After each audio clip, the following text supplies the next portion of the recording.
Thank you again for joining. This is a session to cover off our construction solutions in NetSuite.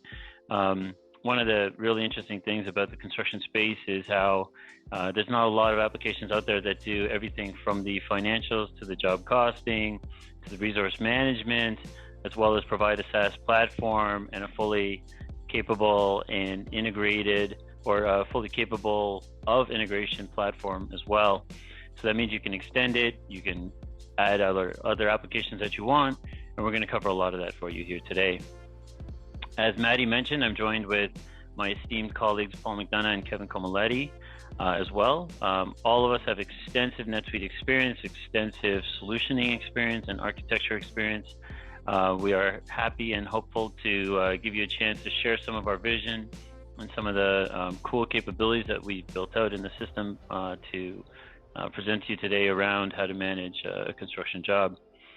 We're also going to talk quite a bit about, throughout the demonstration, about sort of the future roadmap, not because it's future, but because a lot of it's coming in very, very quickly. And to that effect, we're going to talk about everything around from estimate management to change order process. We'll focus a bit more on some of the guts here, which includes, of course, the job costing and budgeting, as well as billing and revenue recognition. And we're going to have a little fun visualizing some of the data in NetSuite as well. So looking forward to spending that time to get into the application as well today. I promise you there will not be more than 10 minutes of PowerPoint. As Maddie mentioned, we are a NetSuite Alliance partner, and we're excited to host this webinar on behalf of both the Oracle NetSuite family as well as the Appficiency side of the house for services, as well as products and software products. We build and deploy NetSuite all day long, and we're 2019 Partner of the Year in the regional area of North America. You'll see that we have quite a bit of credentials. We've worked with a wide variety of customers over the years, and we've crafted all kinds of solutions. Some of those solutions are what you're seeing here today, bearing fruit as full-blown product. As a general rule of thumb, we work very hard to make sure that we keep a heavy word-of-mouth referral base throughout our customer base, and of course, you only do that by solving complex problems and making them seem really, really easy. And so hopefully that's what you can see here today. If you look at what the construction solution and Appficiency can do today on the NetSuite platform, you'll see that it's got a wide variety of features, some of them leveraging just almost native NetSuite as it is out of the box, others extending it a little bit, and others gluing some pieces together that maybe weren't glued together before. This, however, gives you some pretty amazing best-of-breed functionality in some categories, which is quite impressive when you consider that you're talking about a very full-featured ERP footprint, along with the job and project management footprint as well. As I mentioned before, you don't see a ton of that in the business and in the industry, and so we're looking at a pretty leading-edge solution. We've also added some visualizations. I'm excited and happy to present some of those to you, to be able to see how you're doing on your projects on a period-by-period basis, how you're doing on projects on a overall basis, as well as at a project family basis. And so you'll get to see some of those visualizations. We'll actually go through the data to make it really seem relevant to you, and hopefully you'll be able to remember some of the numbers and see how they all total up and add out. As with any good product, we need a heavy dose of reporting, and so you'll see a variety of reports throughout the project and throughout the demonstration lifecycle here. And these represent just a slice. These are some of the what we call the basic stuff out of the box, which will give you a broad range of understanding exactly how projects are doing.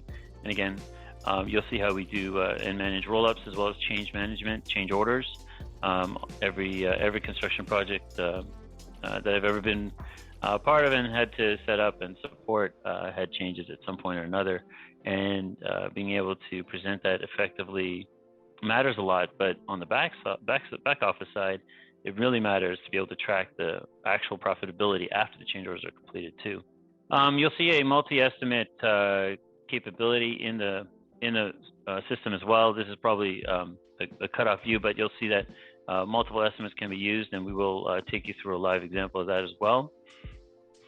And so without too much further ado, I'm going to go into the application. We got a lot of content to cover. We are going to move fairly quickly, but this session will be recorded, and we will give you a chance to review the recording afterwards via a link that will be sent out by Maddie. All right, so let's get into the product. So this is my NetSuite screen. You can see that I've logged in. For those that are not familiar, simply go to netsuite.com and you will be at the front door for all NetSuite accounts. With your username and password, you would have logged into the unique instance that represents your business, potentially your set of companies and set of projects that you're running in the system. You'll see a couple of great visualizations on the dashboard right now. One of them being for deferred revenue. I get to see my trend as I'm going through the different months. I have a 3-month moving average on my deferred revenue. I also have a revenue forecast by month, which is giving me it on a periodic basis, which I can change by subsidiary and so on and so forth. That's nice little. NetSuite's also particularly good at showing you exception reporting, so where you can see specific percentages or achievements that are out of bounds or need to be highlighted for exception management as a manager. You can do that right here. And you'll notice that you can do things like add a note right then and there, which you can assign to somebody else to follow up on. Great capabilities across NetSuite. I'd like to call it CRM at every record level. In NetSuite, CRM standing for Customer Relationship Management. Really, it's activity management at each record level. NetSuite doesn't just give you the data, it gives you a way to action on it, on any particular element that you want to drill down on. Now today we're going to work through a particular group of projects. Those projects are called the tower installation, and we're going to start with a particular project called our Floor 8 project. This is a multi-unit commercial building that we are building for Abbott Inc. And the project has multiple parents as well. The tower installation is what we call our TLP, our top level parents. And I can see that my current project is sitting with these particular transactions with it. Now, our project in NetSuite, think of it as a placeholder and as a bucket, a cost capture jacket, if you will, for those that are familiar with some of the older terms. And that cost capture jacket will allow me to track all the activity that the rest of the system is naturally capable of doing, but bring it together on the project with a good sense of the profit, the activity, the schedule, and so on and so forth. So before we come back to some of the high-level pieces on the data on the project, let's take a quick look at the work breakdown schedule. The work breakdown schedule, for those that are not familiar with the term, refers to the set of tasks that a project needs to complete, whether they are labor-only tasks or whether they are tasks that also include material management of some kind. And so in this case, you'll see that what we've done is we've used a project that is already set to some CSI standards, CSI standing for the construction industry. And so these would be common codes. Again, everyone has slightly different, what we call scheduler values. But this is one example for the 0330 series for cast in place concrete. And of course, if you're building a large tower, you probably need a good amount of concrete. So we figured it would be a good example to use. So you can see that this is a cast in place type concrete project. We are starting this project in March, and we're expecting the whole thing to finish by September 15th. Now, to complete this particular part of the project, and this schedule can be much more extensive. Obviously, a full schedule values could be thousands of lines long. We can break it up into sub projects like what we've done here, or we can have them all be part of one gigantic project, which is unusual and unwieldy, but certainly can be technically done. Or you can take reusable components of projects. Think of it just no different than chassis parts of a car, and build a new chassis by just combining on your next project multiple preset templates. And those templates can be found in NetSuite naturally under what we call project templates. This project actually came from a project template for a concrete resource template. You can see that right here. And you can see we have all kinds of templates. The template simply gives us a quick and clean way to quickly create a set of schedules with a set of dependencies and a normal level of activity that we expect. After that, we can adjust. So this particular project represents that a project made from that template. You simply go to here, create project, and let's say I wanted to do floor 9. I would say Abbott Tower, floor 9, and I don't like to use colons because NetSuite uses that to define child records, so we'll keep it that way. I'll attach it to my Abbott customer and the tower installation top level parent project. And so this is a hard child project level capability. And we'll go ahead and create the project. That's all it takes in NetSuite once you've set up your project correctly, that template correctly. And that template, we'll just go back to it while this thing is building its work breakdown structure. That template includes everything from resources, which can be generic, and then you can schedule and swap them later. You can see that I have architects, trades, general contractors, and engineers here. Each one of these resources can be tied to a billing card and a billing rate. And of course, that can be overridden at any given project or task level. It can also be overridden uniquely on a specific change order. So really quite a bit of rich functionality to be able to manage this. Your schedule itself, although we are showing a fairly detailed schedule, to be honest, most of our construction company customers do not use this level of detail in their projects. They tend to keep it a little higher level, and then they track costs more carefully underneath it. And we're going to talk a lot about that cost tracking in this demonstration. But what you'll see here is that we have child category or milestone-based tasks, which in this case is 0331 for structural concrete. We have the heavyweight, lightweight, shrinkage. Of course, no project actually has all of them. This particular demonstration just shows you affectionately having several of them. Now, each one of these rolls up into what we call assignments. So if you were to open any particular task, you can see that I expect the general contractor to spend 5 hours here on this particular project task, the heavyweight structural. And that's supposed to start as soon as possible with the predecessor of the low density concrete, finish to start with no lag. And so the start date right now is predicated to be 3/16. If I look further down at the heavy duty concrete flooring, for example, the floor finish, this is primarily trades. Again, the predecessor for this being the tolerance concrete floor finishing. And again, no lag, but a finish to start type work breakdown structure. We can naturally produce a Gantt chart on this, and so you can easily see that right here. We can just put this into a zoom to fit, and we get to see the entire project start to finish with the major milestones as well. We can highlight critical paths, so on and so forth. So some extensive project management and resource management capabilities already out of the box in the system, and we're just going to leverage that a little bit more fully for a construction-based project. So with all of these project capabilities and all the task level details, we can simply see that at a single level here at the task assignment level. We can see the planned labor cost, the actual time they've booked, if any yet, their billable rate, their current cost, which is their fully loaded labor cost potentially. Usually you want to use a fully loaded labor, but you don't have to. And Appficiency construction solution can also integrate some of the other capabilities around around integrating payroll costs down to the penny, so on and so forth. With that, we're also going to take a look at now some of the job costing pieces. So the work breakdown schedule represents the resource allocation and the management of each person when they should do any particular piece of work. The job costing under our MJC product and the construction solution allows you to see what the true value is at each period. So this represents the March period, and then this represents the April period, and this represents the May period, and so on and so forth. Now, we only have planned time at this point. The project's barely started, but certainly we can see that we've already scheduled our initial sales order for $41,000, and we have planned revenue recognition, or we've already invoiced, depending on how you use the metric, $36,000. What's really unique about the construction capabilities against a fully featured ERP platform on financials like this is that we can do a variety of things. We can look at RevRec that's posted and not posted, and we can have that revenue recognition based upon earned value or cost-based progress.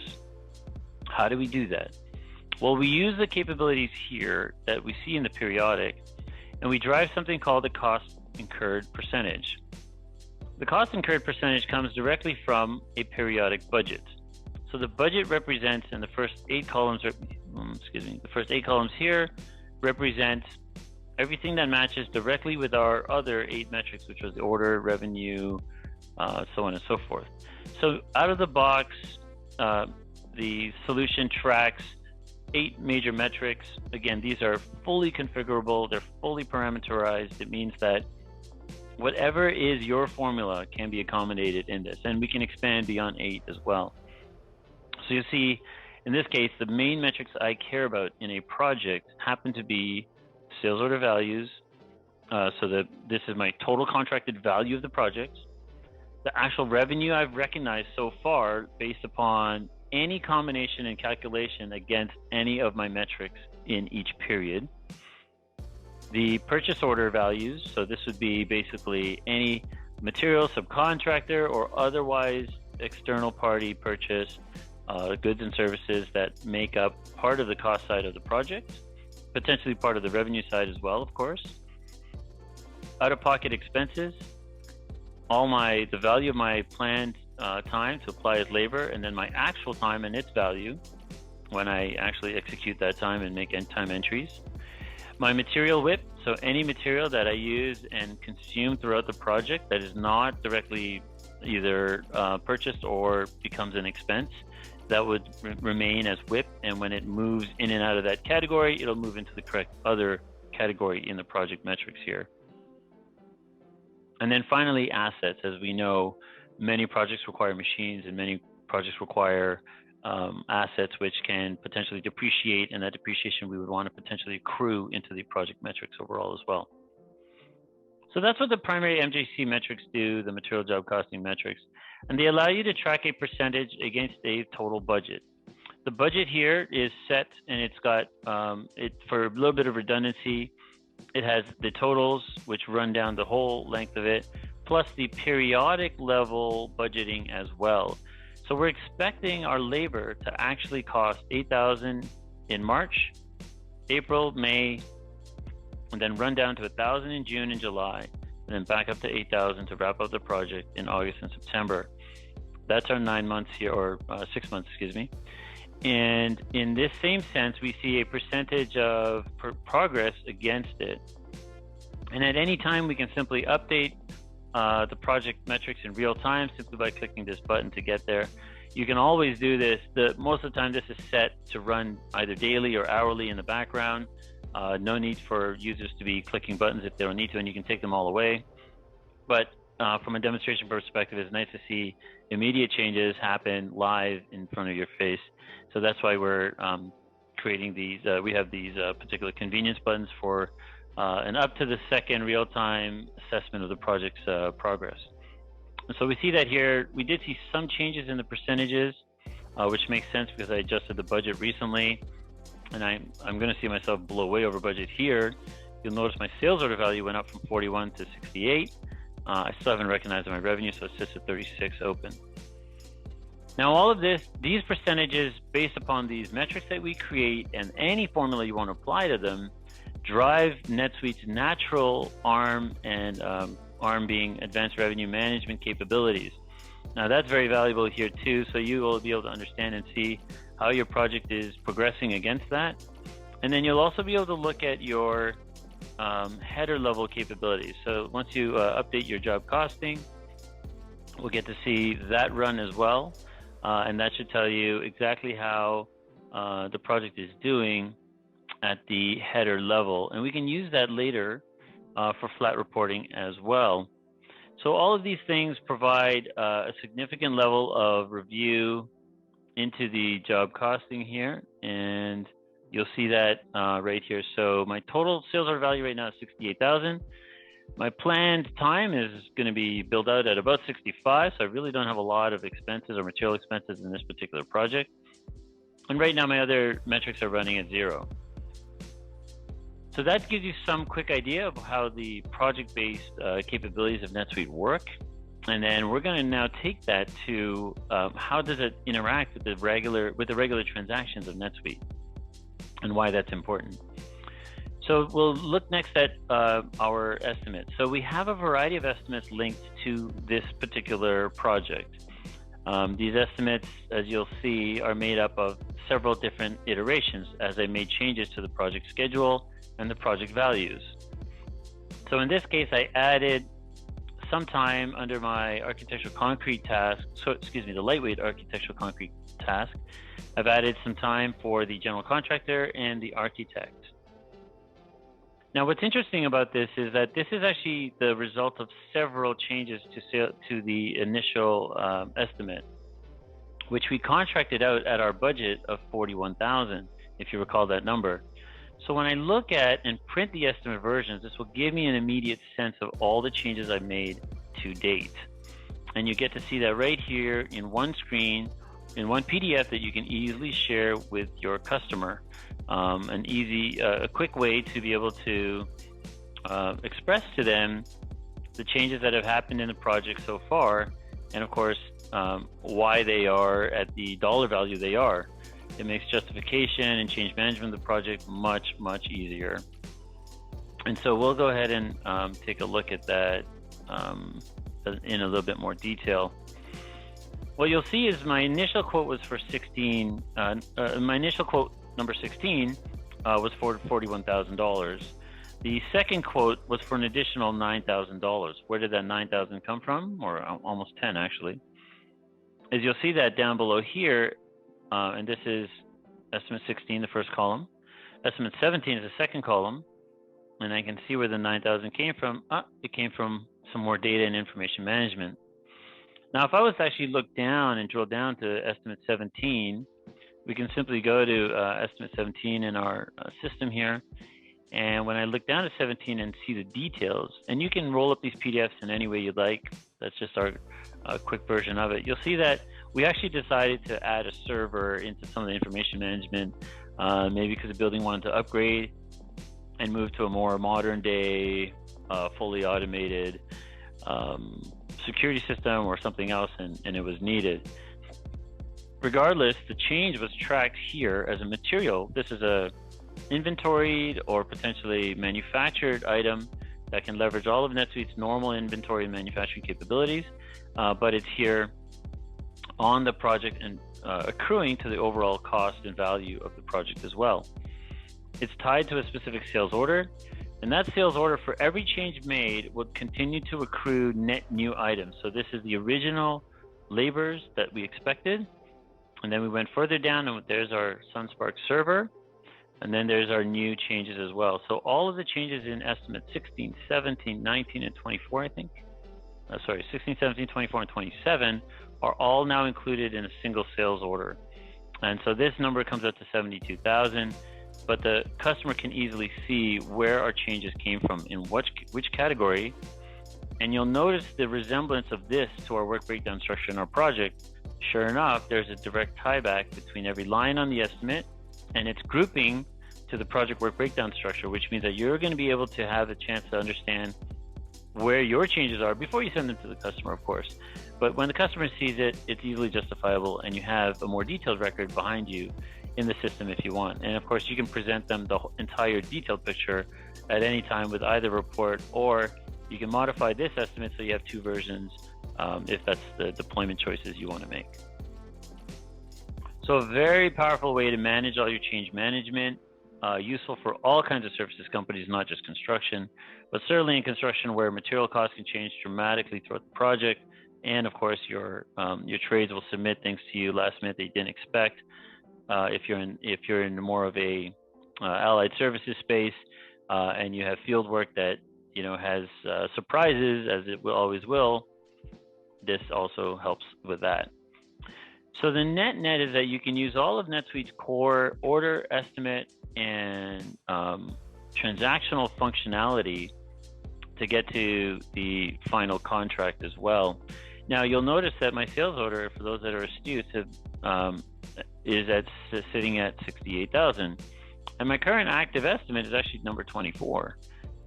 Why would that be? If I look at our estimates, we have we have 27, and it's missing $4,420.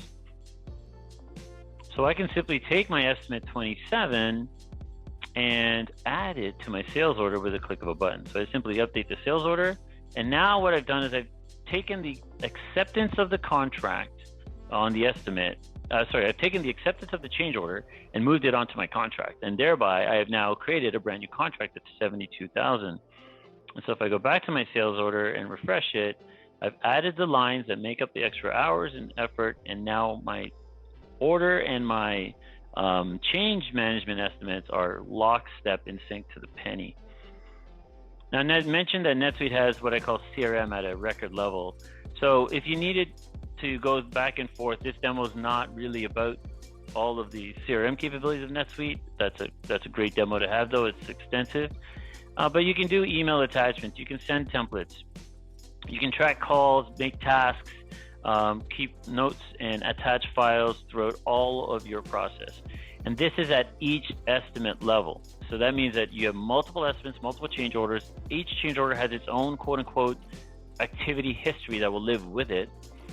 At the customer and the project and the group project level, you can see all of that activity together if you wanted to, while the contract is maintained with penny perfect synchronization to the change management and the estimate changes that you've made. So really a very powerful part of the system. NetSuite's also got the capability to do a variety of vendor RFQ processes, which you can kick off directly from an opportunity. So if we look at our last opportunity that we've made, and we're not going to spend a lot of time, we just don't have it today to go through that. You'll see that an opportunity has you can open up an opportunity, barely understand what you need to do, and then generate an RFQ from it, which would allow you to potentially get to your next change order or your next progressive bill on the expected overall construction project. So all of these things interact together well. They all come together on the project, and ultimately they give you a P&L view on the project itself. And so we see that today here. Now, what's really interesting is that after the sales order happened, I happened to create the invoice for it. So NetSuite's got a native capability, beautiful ability to daisy chain all the activity steps that went along with taking a new change, moving it to a contract, and then invoicing it to the customer, regardless of whether that hits a deferred revenue or not. In this case, it's hitting all deferred revenue. And then we're going to show you how we recognize that revenue based instead upon earned value. So you can have this fully segregated billing process and still be able to control your revenue recognition and your retainage and holdback down to the penny. So you'll see your invoice here. This is for the lower amounts. We haven't updated it yet. That's okay. We can re-invoice the same sales order for the difference in the delta. But our invoice here, you'll notice, for those that are financial geeks of any kind, or at least financially inclined, you'll see that all of it went to deferred revenue, which makes sense. It's still an invoice, so it hits receivables, but certainly the deferred revenue now needs to be recognized against the schedule. If you recall, that's what the project schedule here was for. So I know I'm going to recognize 16% of all my revenue, or the entire revenue value of my project, which was it 68? If I update job costing, you'll see it makes it back up to 72,000. I'll be recognizing 16% of that in March, 36% in April, May, and June until I get to July, where I'll be at 100%. Even though the project continues into September with some closeout activities, will be fully recognized prior, which is probably a little bit unusual. We'll make an adjustment to the formula and we can keep it at 90% per se.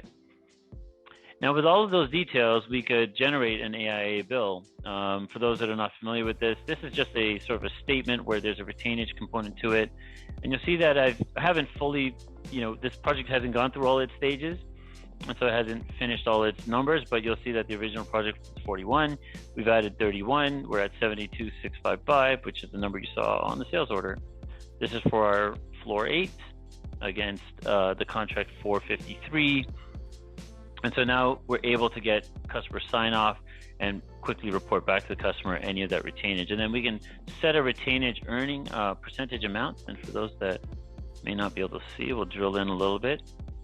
Again, as the numbers flow in, all you have to do is click the PDF button and it'll generate your statement of billings to your, if you're reporting back up to a GC or a potential developer, you may need this type of form. What's really important about all of this is that NetSuite can track this all for you very, very carefully and give you that capability to see it that way. So with all of that capability, we also want to be able to understand sort of the detailed visualization of our data as well. So MJC allows quite a bit of budget versus actuals comparisons. Now this is the sort of the larger budget versus actuals group. It can be a little bit difficult to look at as it's meant to be an overarching report that is sliced on any given implementation. But we'll look at the floor 8 as a quick example, and we'll be able to see our percentages as they move through that chain. And what I'm basically doing is looking at I'm looking at only my planned labor as my earned value metric in this case. Of course, I can combine it off of any of the 8 metrics that you see here on the screen, but it's a nice convenience in this demonstration to keep it very clean and simple. Against that backdrop, we will see as well our construction revenue forecast. So regardless of the billing activity, regardless of the invoicing activity, this shows me my revenue recognition, my forecasted revenue by project over the next several months. Now, this is currently showing it to me in a gross amount, and you can see our projects right here, as well as any projects we worked on prior in a categorical format. However, I'm going to move this into a periodic basis and just simply refresh it. And thereby we have all of the great features of Appficiency job costing being combined with NetSuite's powerful reporting and revenue recognition management tools, so that we can have earned value or any type of progress billing we want make up our actual revenue recognition schedules, and thereby in completeness be able to track all our projects and where they're going, and be able to see the totals in any given month of what I can expect in total revenue in my business. I mentioned that the projects have hierarchies, and so you'll see that there's multiple project hierarchies underneath it. There's our floor 8 underneath the tower installation. And if I had sub-projects, I would see those as well. So you can go as deep as you like in the breakdown, or you can keep it high level if you'd like. It allows you though to quickly see, and so if I want to break down a bit more, you can get down to each transactional level if you wanted to, and every single penny. But it's nice to keep it at a rolled up level, and then you can inspect. There's many tools for that in NetSuite for inspecting the metrics that the reports show. We also want to talk a little bit about sort of a group level project profitability, more clean based on the job costing metrics. And so if you do that as well, regardless of the revenue side of it, you can see that this is just showing me for all projects in my tower installation, both the HVAC, the metal fabrication, and you can see all of these as well. So we have different, I mentioned the different work breakdown structures that represent these. So if I look at this one, you can see this is my 0550 series for metal fabrication. And so I've categorized my projects by their general task team, if you will, each one having potentially their own revenue recognition schedule too. Totally okay. Much more granular than most people will manage to, but the system does in background for you if you want it that way. And then this is the CSI sample, which is the same as the concrete I was looking at prior.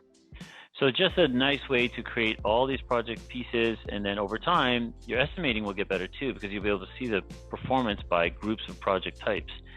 Use that to improve your estimating. And of course, you can either import that or connect the bid to win type application to NetSuite. NetSuite itself does have some estimating capabilities, but we're not going to be doing too much of that in this demo here today, as we will be short on time. On top of some of these, as I clean up my tabs here, on top of some of the rest of this, we will also want to look at something we call budget versions. So why are the budget versions important? Why do we even have this concept of a budget version? Well, on the project, let's go back to our original project here. We know that this is our pattern of hours that we're going to see in terms of dollar value. Our budget for those same pattern of hours happened to be 88,81188. And this is my budget, what I call budget 001 version. So this project's internal code is 1437. You'll see that right in the URL, actually. Useful and unique ID in NetSuite. So the budget version here is 001. I want to make a new budget version, but I want to keep the old one just in case. So I'm going to go ahead and just create a new batch of budget records, and it's going to version all of these for me, pick up what I have as actuals in the system, and use that as my new baseline. And so you can see that right underneath now. I can see that, and I will go to latest budget markers. Yes. And you'll see that I've created a new budget version 002, not just 002 for 1437, as well as I had the old one 001. So if I went to that, if I switch this back up and I just put 01 and use that as my filter, it'll allow me to see just what my old budget was. So my old budget was 8. My new budget,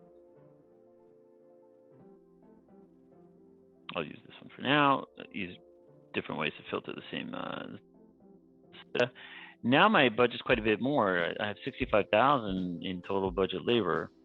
So that's significantly more. But I'm going to smooth this out because I don't believe this is actually the pattern of when the work will get done.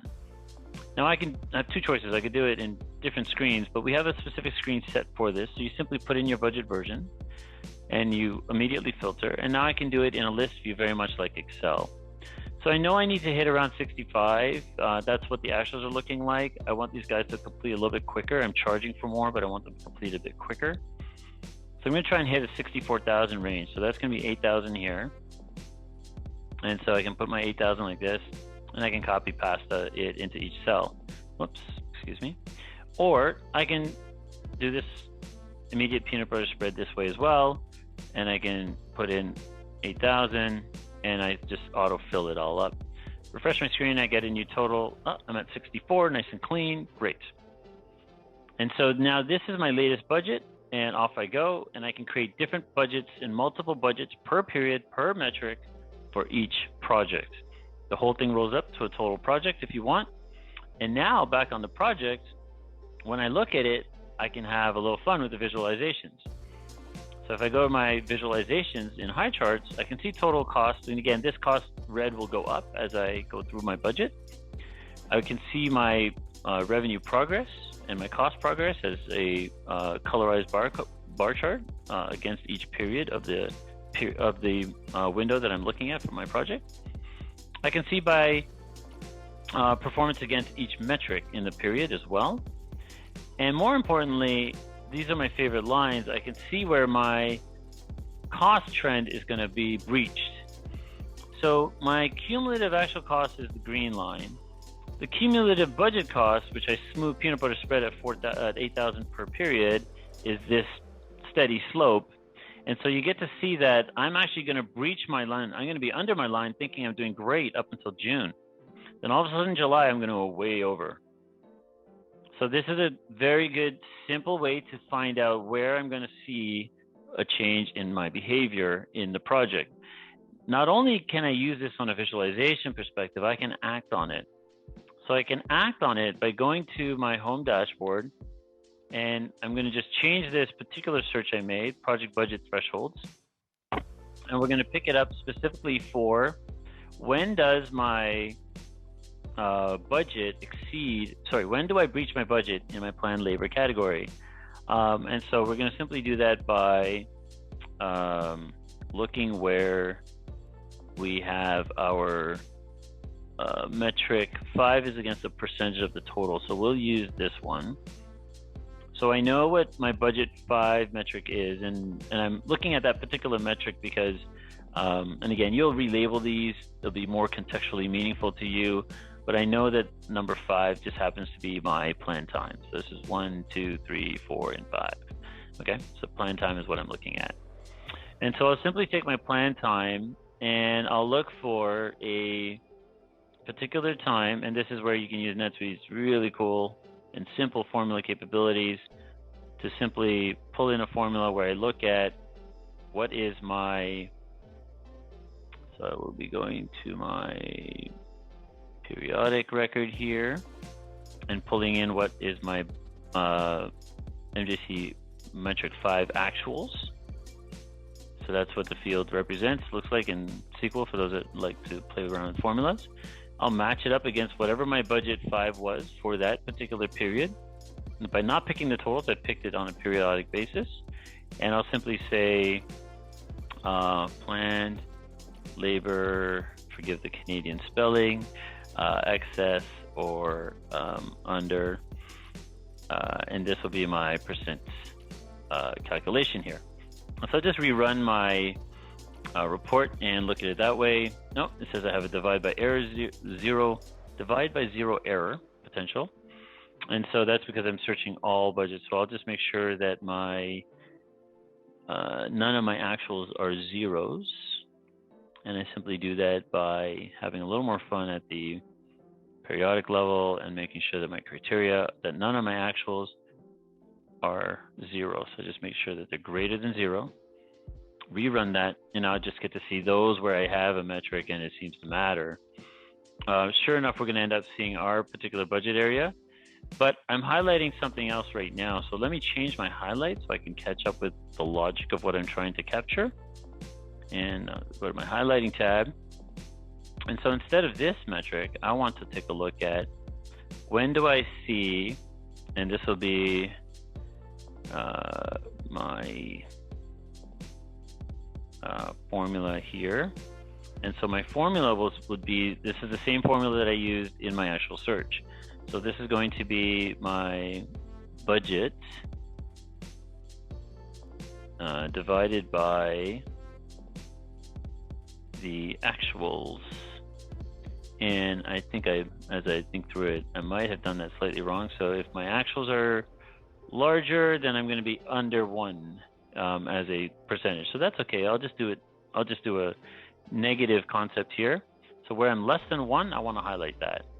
And so that's going to identify anytime it's like that. And we'll turn this into a bright red text with an amber background. And go ahead and save that. And now we'll easily see where that actually did occur. And so, it's occurring several times. And so I'm easily able to see that. I go back to my dashboard and the search has already been updated. I simply refresh my portlet here and I'll be able to see that. Now, depending on the project I'm looking at, so I'll look at my floor 8 to find the particular project I was talking about. Where is it? 49, 48, there we go. And there sure enough, I got 3 points in where I'm going to go over my labor budget. The first is in April, the second is in July, and the third is in September. Surprising, but important to know. And that's how you use the material job costing capabilities of Appficiency along with NetSuite to supercharge how you track your projects, understand all their costs, while still being able to execute all of the daily operations, resource allocations, and all the transactional elements that will come along with any given project in NetSuite. With that, I just wanted to conclude and get back to our PowerPoint, wrap up with what you've seen. And you'll see that what you saw was the capability of NetSuite and Appficiency's construction solution to track all the natural transactions, manage the changes of those orders and bids, execute against a project plan, automatically create a project plan based upon known set definitive subcomponents of a project work breakdown structure or an entire work breakdown structure.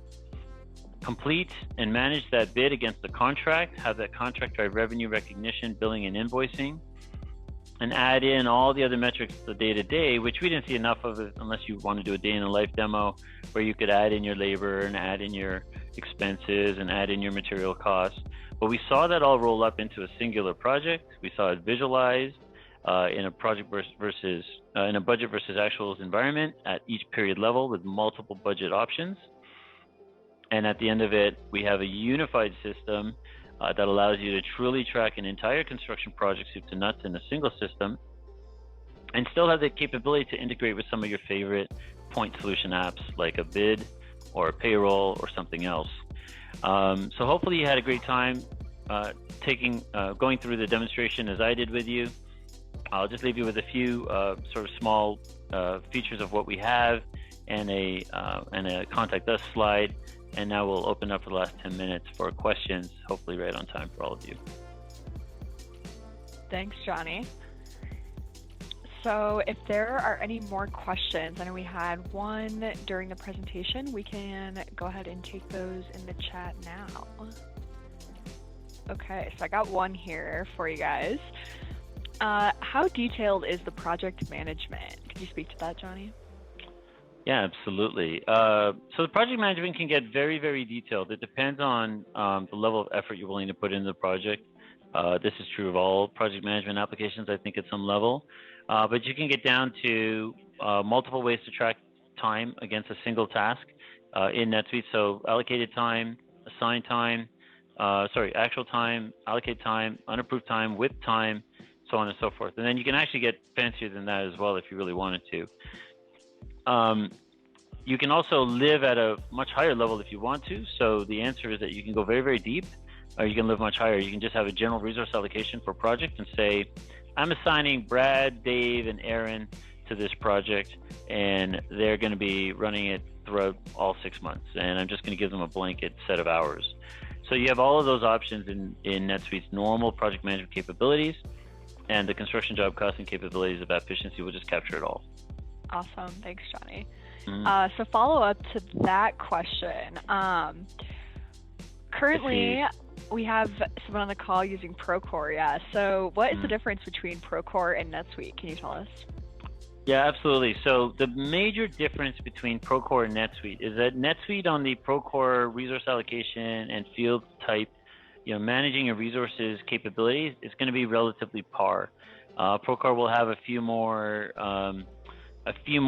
visualizations, a little bit more resource-oriented and project-oriented screens, if you will, which are, at the end of the day, equivalent functionality exists in NetSuite, but maybe not as visual. That said, all of that needs to be tied usually for Procore to some other ERP or some other financial system. NetSuite does them together, and that's a dramatic difference in the end result of your knowledge and information about the project, which is why I showed you the example I showed you today. Your budget is tied to your resourcing, which is tied to your change order management, which is tied to your revenue and your AIA printouts and billing. So the entire concept of the vertical and the way that construction companies operate is unified in NetSuite. With Procore, it's a bit much more of a point solution, but it does provide you with a little bit more freedom since it only has to worry about sort of the feature set that it's servicing. Hopefully that helps. Awesome, thanks. I got one more question here. So this is a clarification off a question we got in the chat earlier. So this is pertaining to job costing. Can work order costs, labor and inventory consumption specifically, be rolled up into the project costs as well? Yeah, absolutely. So we didn't do a lot of that demonstration today, but you saw the metrics already naturally include material WIP as well as COGS as well as assets. The reason we didn't is simply because it's a longer demonstration. We did it in last summer, and we'll probably have another webinar where we dive much more into material cost management in a job costing world, because you may also want to include manufacturing. So for a lot of companies that will do anything from building ships and planes to making industrial piping to mining and everything else, their material management process is a sub-process of its own underneath the project management work breakdown structure pieces. The entire totality will and can be part of the earned value that you see in the progress billing in the construction solution we just showed you. So there's no disconnect, which is great, but it is a separate demo. Thank you. Any other questions from the group here? We can wait a couple minutes for people to type them up in the chat here. So Johnny, a question here for you. How do you handle retainage in NetSuite Invoice and on your books? Great question. So retainage is actually handled with a sub-transaction. And so the sub-transaction allows you to have the 10% holdback or retainage, depending on which side of the equation you're on. And then that retainage then will not age the same way in your receivables as your normal invoicing would. So and again, there's the AP side and there's the AR side for retainage and holdback. Either way, you can set any percentage you want. We have demonstrated that before in some of our other webinars, and happy to send you those recordings where we show you how you can set a per project retainage percentage, have that flow through to your PDF AIA submissions, and of course, ultimately transact in your system normally. So for NetSuite, it's a fairly normal extended configuration of how you would manage the transaction. And for our job costing solution, it just is a simple roll up. So that's kind of how it works overall. And you can keep your retainage in a separate metric if you want, or roll it up into the general metric. Either way, you'll have visibility into it, and the transactional integrity is maintained. Well, if there are no more questions, then I think we can go ahead and give everybody a few minutes back in their day. So just so everybody's aware, we will have a survey that will pop up in your browser right when we end the webinar. So it'll pop up in your Chrome, Firefox, whatever. So if you have a couple minutes, please feel free to fill it out. Just feedback for us on what you'd like to see differently from today, if you enjoyed the presentation today, so we can keep providing great demos like this to those that might be interested. But thank you so much, everybody, for hanging out with us today. It was great to present to all of you, and we'll be following up with the recording. Please feel free to share it with your team, anybody you know that might be interested in the solution, and we're looking forward to hopefully connecting with a lot of you in the future. Thank you all very much. Awesome. Thanks, everyone. Bye now.